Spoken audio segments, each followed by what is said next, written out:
Oh, ready na ba lahat dyan?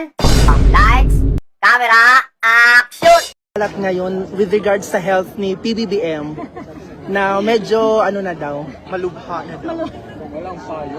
Ano yung comment mo dito, VP? Meanwhile, Nandun po sa naging reaction naman ni VP Sara kahapon sa President's health condition at sinabi niya ay ano po naman ang masasabi? Isang sagot, pero makikita nyo sa body language kung ano ang ibig sabihin. Nung tinanong ito, na masasabi nating irresponsible, isang irresponsableng tanong dahil walang pinanghugutan, walang batayan. Itinanong sa kanya, ano masasabi patungkol sa di umanong lumalalang kalusugan ng Pangulo. Doon pa lang sa word na lumalalang kalusugan, alam natin na walang basihan. Pero itinanong pa rin sa kanya.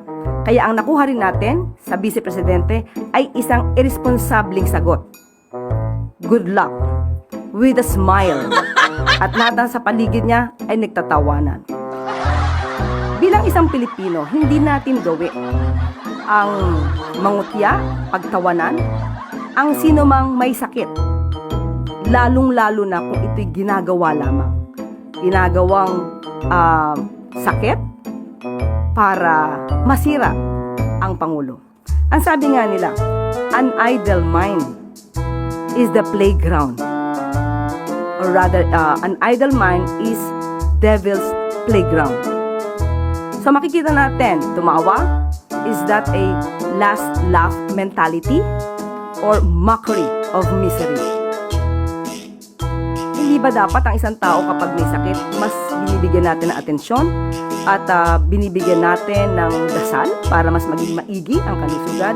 Hindi mo tatawanan at parang ikaw pa ay sarcastic sa iyong mga kasagutan.